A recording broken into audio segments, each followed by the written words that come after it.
A very good morning, Zimbabwe. Mamukase. My name is Ronald Kwamakusha. So, ZANU-PF is dividing, and the testimony is from Victor Matemadanda, who came out and blasted several ZANU-PF bigwigs who allegedly aligned to President Emerson Mnangagwa himself, the likes of Tawanda Karikoga, the likes of Mudha, the likes of vana 5 million yekotko vana mayor.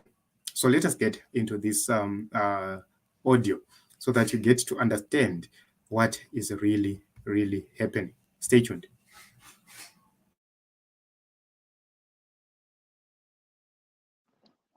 Good morning, Comrade Karikoga. As you may know, my name is Dr. Ambassador Matemadanda. I'm very disappointed that my name is being, put into denigration for no apparent reason. You approached me asking me to stand in the Central Committee. In fact, your words were that you as Gokwe had decided that you put me in the Central Committee. And I refused. I told you that no, because I'm here, I want to give others chance. You persuaded me until I consulted. And then I came back to you. I have the communication that was there between me and you. I've kept it, knowing very well that you would turn these things into what you have done now. You persuaded me. I then consulted and told you that, yes, I would stand, but I don't want to block anyone. And now you are having a rally to insult me for what you invited me for.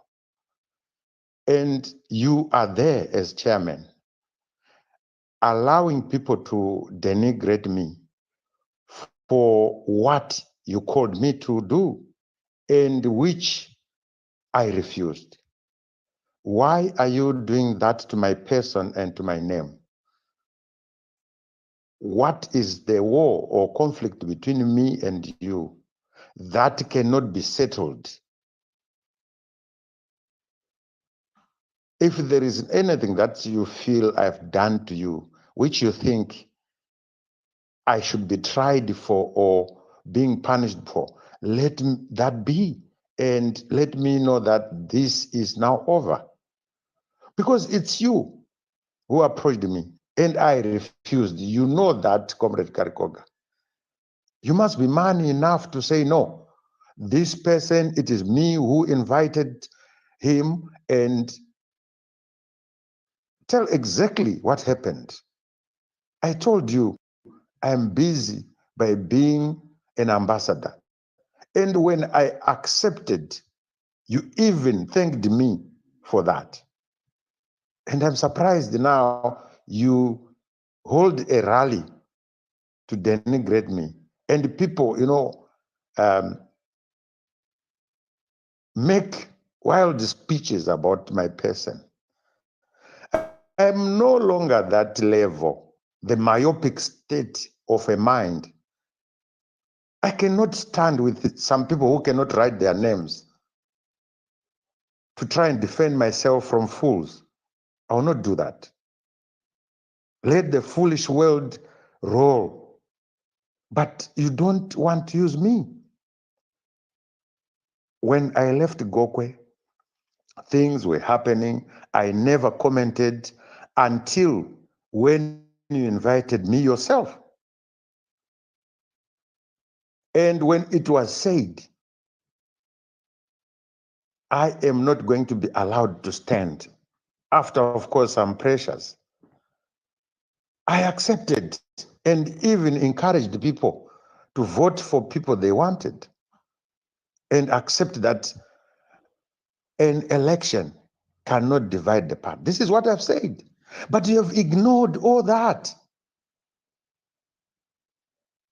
What you may not know because you were not there is that I suffered, not only for Gokwe, I suffered for the Second Republic. I was imprisoned. All these people that you are darlings of yours were nowhere to be seen. I suffered carrying the cross myself. And why you think you want to denigrate my name wherever you meet, I don't know. But let me tell you, Sekuru, no one kicks a dead dog. The fact that every time you people gather, talk about Matemadanda, tells me that my name or my person troubles you wherever you are. Even my shadow will give you sleepless nights.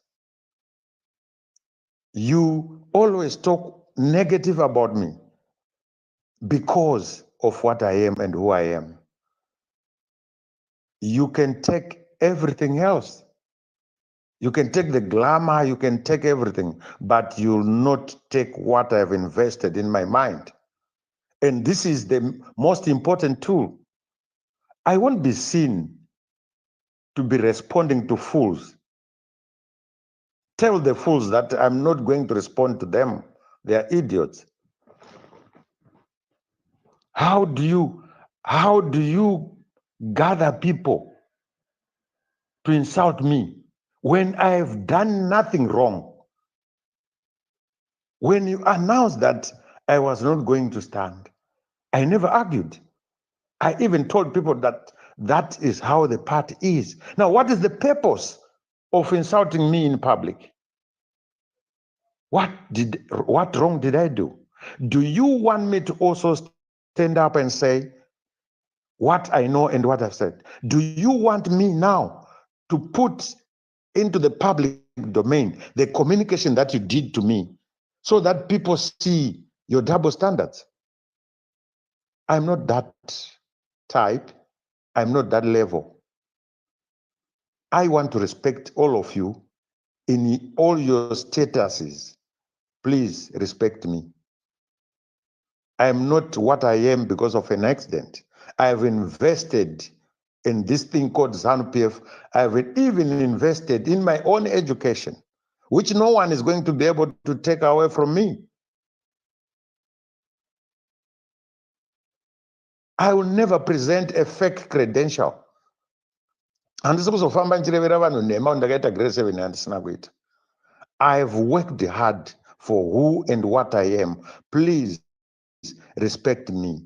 I'm not that level where you want to put me, in which you want to put me. No, I'm not. Please. I want to respect every one of you in their foolish status, and please respect me in whatever view you see me. I don't want to open wars with people. Aiwa, and this could also. Musanditange, muchita sekuti munondida, muchishansa. I know you have been giving people my messages. When you talk to me, I respond. You go and give. Why do you do that at your level? Why do you do that? What do you gain? Why don't you use your personality and your person to build your stature?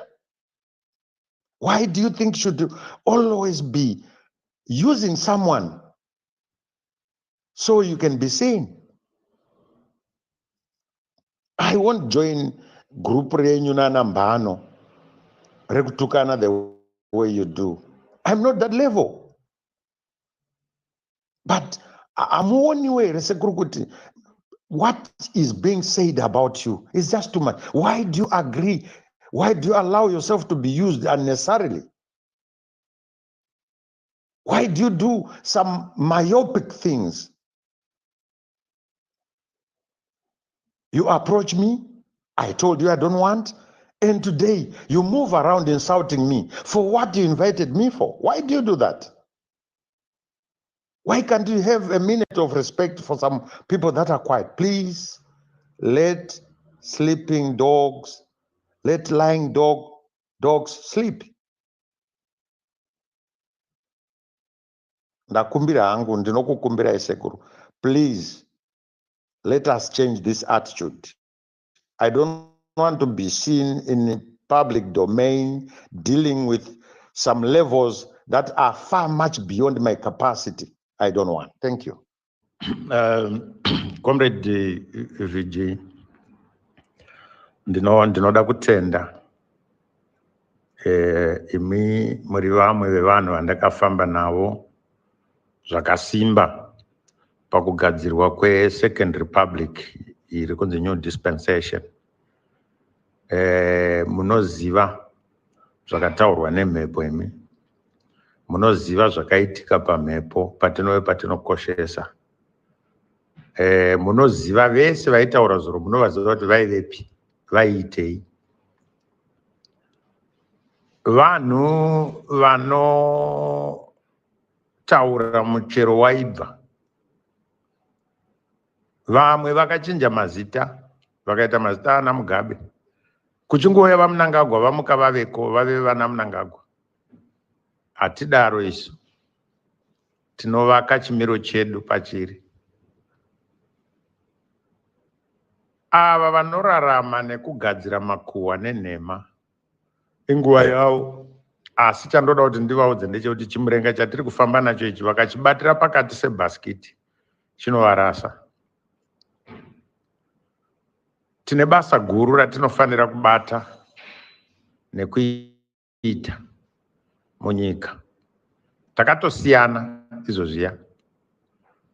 Ndosaka uchiona mhepo dzenyika zvadzinoita dzinoitisa munhu benzi.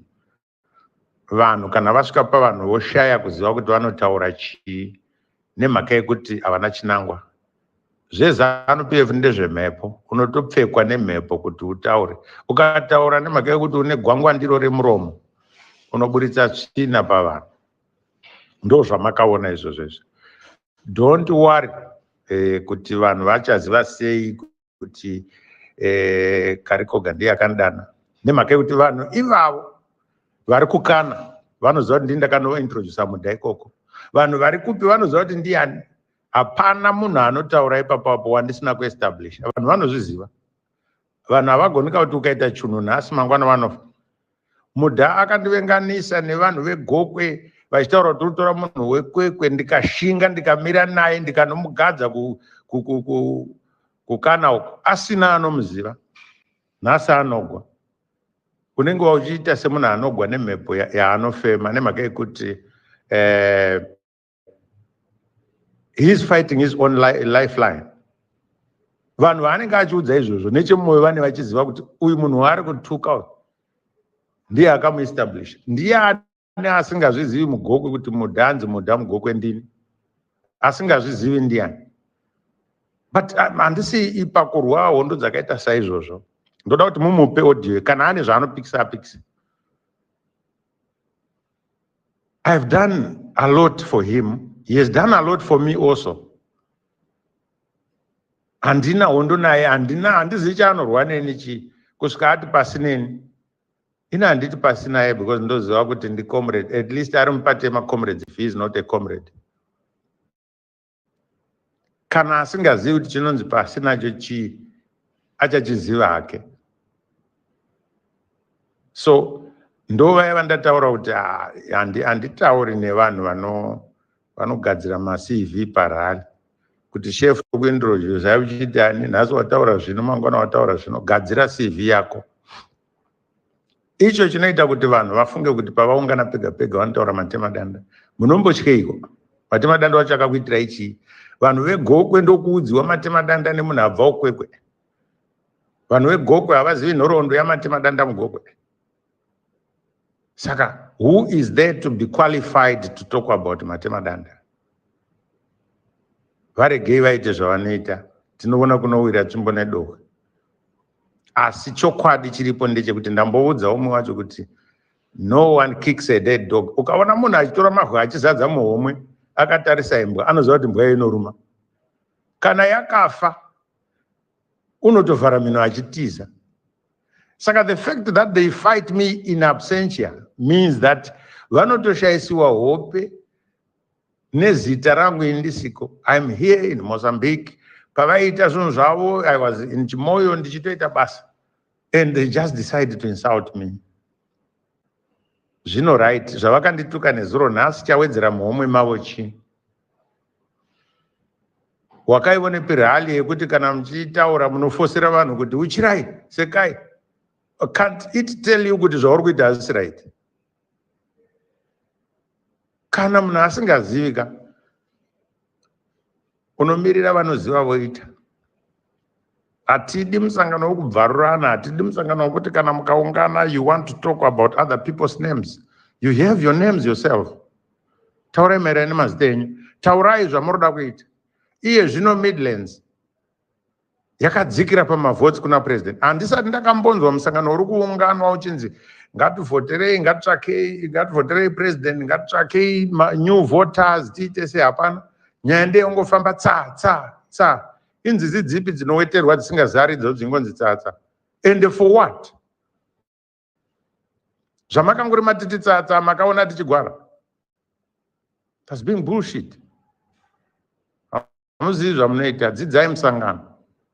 Vamwe takatovadzidzisa slogan chaipo bebe. But vanozvikukumadza kuita sechitacha chavona bhazi. Chiya chimwe chihombe chaichi. Very silly. Some know kuti ndakatoita umwe wokupuhwa nashefu kuti dzidzisa mwana musangano. Nhasi atove iye musangano. Zvinotaurwa pavanhu zvakafuratira kunoendiwa. Ndo chii ichocho. Dzidzai kuvaka musangano, dzidzai kumira mumusangano. Kana usina zvokutaura, kunyarara haisi mhosva, unonyarara. So my comrades, don't be disturbed. Be focused. Tarisai kwatiri kuinda ku 2023. Vanohumana regai vahumana. Ndovaya vakanzi vanenge vachingovukura. Kana manditi tsatsa unofunga ndomuka ndakafa. All right, ngatiinde katinyorese examination. Vacho vamuri kuisa, vamuri kuti ndo the best. Muvatora muisa pamuisa Matemadanda. Mutinyorese examination vagondikunda. Tigona kuti vane njere. What do you want in a leader? Kana musarudza mutungamiri munoda chii? Munoda kupusa kana kuti kungwara? Kana muchida maleaders akapusa makawana? Kana muchida akangwara, musingada akangwara, you will fight everyone who is wise. How do you, in your normal senses, unotora munhu ane level yeprofessorship, neane doctorate, nevamwe vane macertificates mahombe, moti moakanda kuside, moti kwanzi havaiti, mochitora gwizi gwemadofo mogwisa side rimwe chete, moti kwai ndo veda. Ndo zvakanzi naJesu karegai mapofu atungamirira. Can you justify kuti muverengerei Professor Mavhima? Taura kanyaya yacho tiizive. Why do you hate Dr. Matemadanda? Taura nyaya yako tiizive. Unondivengera kudzidza kwangu. Ndakautorera school fees ini. Inozvibhadharira wakaufunda. Unyore grade 7. Kwete ufamba muchirevera vanhu nema diploma in English. Wakamboriona kupi iroro? Kuvata. Tafa dzidzai kutaura chokwadi. Ndoda kukutora ndizoenda newe kuSherwood ugowa kuti pandakasvika nezuro ndandine munhu here.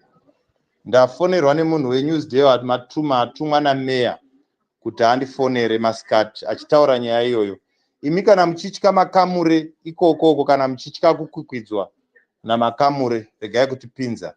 Ini muruda kundipinza nenyaya yekuti makaligwa maoko rasha pa Central Committee. Muri mhaka dzavanhu. Ini kana mamajairira kushanda muchidzvinyirira vamaidzvinyirira, inini ndiritoriwo musoja manje. Handisweri ndichishandiswa nameya. Usambofunga kuti ndichashayiwa hope nekuda kwameya. Mufana mudiki stere kwandiri. Mufana mudiki pane zvese, makore, mari, zvese. Mufana mudiki meya. Meya haana zvaanondiita. Kana ada kuti titange hondo, kana atanga ndiye atanga kunetsana neni zvaari kuita izvi, ndiri kurekodha. Ngatiitei. Vakawanda vanhu veZANU-PF. Ndichaendawo neumwe munhu wandichasapota ikokoko acharwisana naye ikokoko. Kwete zvokuswera achindichisa achifunga kuti ndinonyarara. Social media taneta naye tanyorwa manewspaper kakawanda kasingaperi. Saka hatitombovhunduki. ameno vaunofamba uchipa sipo mabhaye sipo ikokoko nendiro dzeplastic dzisingachitende kushanda ndo vaunoudza zvakapusa kudaro vakazviteerera. Vanhu vemazuva ano havachada. Asiwo politics idzo dzokupa vanhu ndiro dzamunofamba muchiita. Uyu makamure kana ari wrong pane zvimwe zvaanoita nyaya dzamakamure. I've been following nyaya dzamakamure. Makamure kana ari guilty pane zvimwe, but pakusunga meya kana ari akasunga meya akagona, meya akaba. Tiri kunetsana vabereki kumusha ukoko. Ndosiwa anona knowledge achitaura uyo anonzi knowledge ndakanyarara zvangu tichiona kuti but mfesa ane mapoints. Meya wakaba, tiri kushaya vanhu vabereki vari kutinetsa every day, mari dzakabiwa nameya. Manamike mari dzekotko ndo zviri kushayisa vabereki mari. Then muri kuda kutsvaga way out yekuda kunoti vanenge vachiita nyaya dzacho ndo vama kuda kuvhiringa kuitira kuti mubude panyaya. Yekotko iyoyo tichatoifambira nyaya yekotko iyoyo kuti meya wakaba zviri pachena. Ndakaverenga inini ndakaverenga state outline iri clear meya wakaba. Iwe tafa uri kushandisiwa uchiri musiyayewo here? Uchiri musiyayewo kana wakuda kujoina politics uya sezvatakaita isi takatosiya zvimwe zvataita tikajoina politics asi tiri kuzvigona kuzvirana zvese. Uya kupolitics tionesane. Kwete zvekuswera uchiti chichi hatombokuvhundukisha mari. Hatombokuvhundukizva chose. Hatombokuvhundukizva chose. Musatombotamba seni musandipinza pazvinyaya zvisina basa. Ndatosiyana nevanhu vamaita. Ndakazvinzwa kuti meya iwewe meya ndoziva kuti urimo mugroup munomu. Kufa kwaita Mudhara Chikomba ndakanyarira nguva dzese zvinondirwadza. Kufa kwaita baba vangu inini vachikomba vaya wakavatuka kugweruko, wakavatuka otherwise ndo wakavaurayisa. Zvino inini manje handifi ndakaita BP nemunhu akaita sei. I would rather come and beat you. Honestly, utozviziva kuti neni watoita grudge match. This is grudge match. Paunofamba utofamba wakarindiwa. Ndotokutaurira chokwadi ukangotaura sina basa ndokumamisa. Ndiso aiwa inini shamari itokanga mwaizvenyu. Ende pane mbudzi ndinouya. Hapana anondiguma. Ndinouya ndiri one ndisina kana bodyguard. Musatombo ndijairira zvenyu vana meya. Maita vana vadiki. Ndachitokunyara meya. Unoswera uchida kundivengera kuti kwai ndotaurei na honorable Moyo. Ndinotaurei ndotadza kutaura na honorable Moyo. Unoda kuti nditaure nevanhu vako ndiri munhu wako here nini? Handisi munhu wako inini. Ndotaura ndoassociate nemunhu wandoda kutaura naye. Honorable Moyo chiri ya constituency tiri ma neighbors. We share everything. Tinoshare madhibha, zvikoro, mabridge, maroads. Saka ndovengana Moyo nokuda kwako iwewe. Kuti nokuti iwe unovenga Moyo. Magrudge enyu handimazivi. Venga Moyo ini handabasa naye. Kana uchida kuti tiwadzane tifambe tese ZANU-PF takabatana. Iwewe usandiudzira kuti ndide nhingi, ndivenge nhingi. Unondiudza kuti ndichiherenga asi right ndivenge chihere. For what reason? Maimbo havasi right. For what reason? Shamari. Papa zvako wanyangira yaona. Ini handabasa nezvakawanda shamari. Handana basa nezvakawanda. Tinoonesana. Tafa sewo unotokamina zvako usatombondidena. Unoshitadza kuti unomhanya sei. Stupid.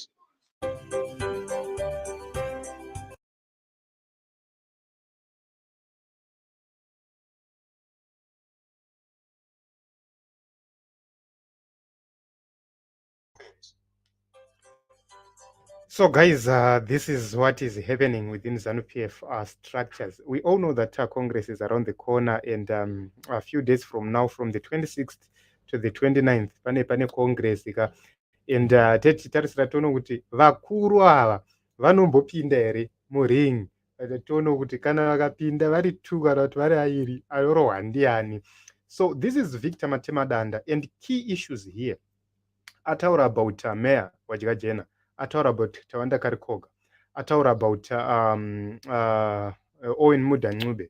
These are key people in the Midlands province, and it shows kuti zvinhu zvacho hazvina kutombomira zvakanaka. It shows kuti a lot of things are happening behind closed doors, and ndo zvakanga zvichiitika during the period yaRobert Gabriel Mugabe. And ataura achiti iye huo veteran wake hauzi uya wataifungidzira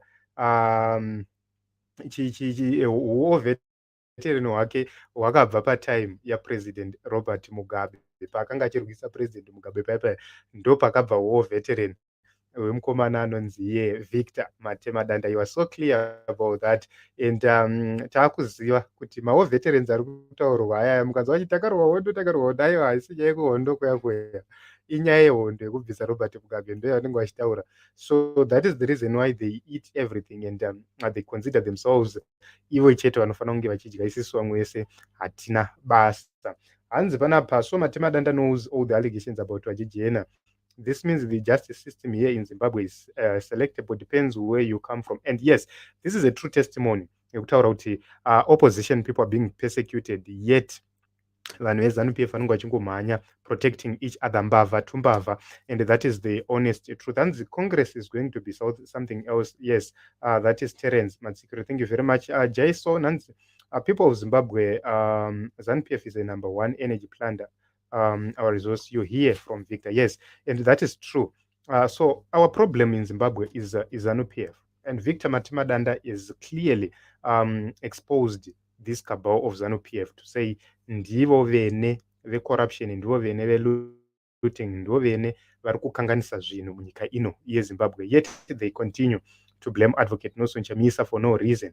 And one key point yataurwa navaMatemadanda, hanzi imbwa yakafa haitizwi, hakuna munhu anonhongera imbwa yakafa matombo. So zvavari kunhongera Nelson Chamisa matombo, what does that mean? It means he is the man of the moment. Vari kunyatsozviziva kuti havasina support anywhere and everywhere, and they have all the intelligence at their disposal, that is police intelligence, CIO, military intelligence, which means president neteam ravo vanonyatsoziva zviri kuitika paground. And for sure, they know kuti havachadiwa, they know kuti havasina support. That is the reason why vakanhongera Nelson Chamisa matombo. And Victor Matemadanda ataura chimwe chirawo ipapa pachakakosha. But Team Zimbabwe, ndo zviri kuitika. I just decided to come with this issue so that we can talk about it. Thank you very much for coming. Thank you very much for the support. Thank you very much for the comments. Please, usati wabva panapa ndiri kungokumbirawo ingosiyawo like. Guys, if you like this video, that is how you can support us. Kuti Trumpet chikupai news each and every day. Like our videos. Pese paunoisa dislike, unongochikanganisa kuti isisu Trumpet tichiita sei tichienderera mberi. So the way we survive is through your likes. Mukatisirawo likes, zvinhu zvedu zvinobva zvatanga kufamba zvakanaka, then we can fund these programs each and every time, each and every day. So this is it. 2023 is critical. We need a lot of equipment kuti zvinhu zvedu zvinge zvichifamba zvakanaka. So we need those funds. Kana mukatibatsira, sharing, liking, commenting, zvinotibatsira izvozvo, so that we raise our credibility. Zvinhu zvedu zvotanga kufamba zvakanaka, we can raise funds for ourselves, totanga kuenda mberi tichikupai news dzezvinhu zvinenge zvichiitika, because 2023 we are not going to stop. We are there kusvika my-elections apera. As long as we are alive and as long we are here, we will be able to do so. Thank you very much for coming. Thank you very much for the support. Ngatingoisai ma-likes, ngatingoisai ma-subscriptions, zvinhu zvedu zvobva zvatanga kufamba zvakanaka. Thank you very much vese vaisa ma-contributions on this platform. My name is Ronald Wekwamakusha. Without you, I am nothing. Ngatisanganei in other programs and other episodes.